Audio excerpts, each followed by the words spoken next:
Hey guys, welcome back to Dizzle in Motion. Your boy Dizzle here. Today, this is kind of a crazy story, and I wanted to break it down just a little bit about what you guys are seeing. Some of you may have seen this. There was a flight, a 757 that took off. It's unclear exactly what happened, but I'm going to give some insight to my opinion from what it looks like. And well, let's go ahead and roll the video to start. And we're just about on the ground. Can't wait for this load to be over. Got another plane waiting for us. Continue to Boston. Touchdown any second, and the nightmare will be over.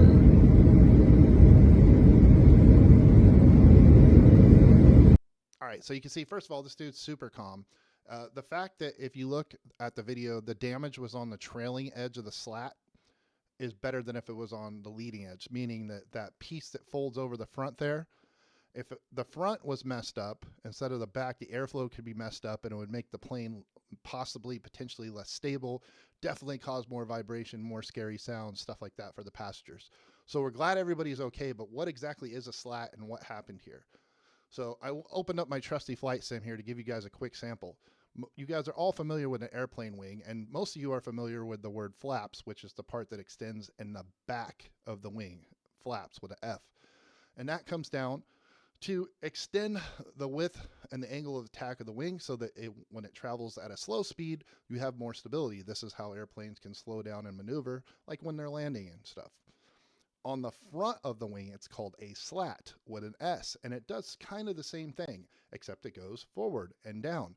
And when you have them in combination, as you can see in my simulation here, they take turns incrementally going out, elongating that wing and increasing stability and lift at a lower velocity.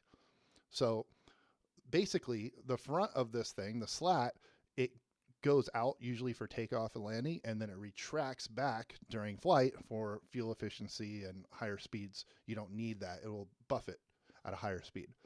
So let's look at this damage. What could have caused this? I saw some people talking about it could have been a bird strike or this or that. I don't think so. You look at how it's jagged like that, that indicates to me mechanical damage. Now, did a drone land on this thing? Did a drone fly into it?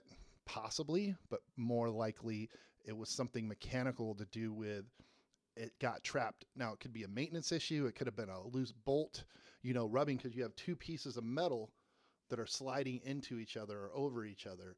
And if anything grabs, it's going to rip and break. Most of that stuff is either aluminum or composites. It's real easy to break that stuff. It's sturdy as a unit, but when you fracture it is when you run into problems. So again, glad everybody was okay. Hopefully they pay a little bit more attention. Boeing just can't catch a break. This looks like a 757-200, and they just cannot catch a break to save their lives lately. So I wouldn't worry about it overall. I was a crash rescue firefighter for over 2 decades. I've been on hundreds and hundreds of in-flight emergencies, airplane crashes, pilot rescues, you name it. I've never seen quite anything like this one, so it was a little interesting and I wanted to comment on it. What do you guys think? Does this make you a little bit more nervous to fly? It shouldn't. But let me know in the comments what you guys think. Thanks for watching, and I'll catch you on the next one.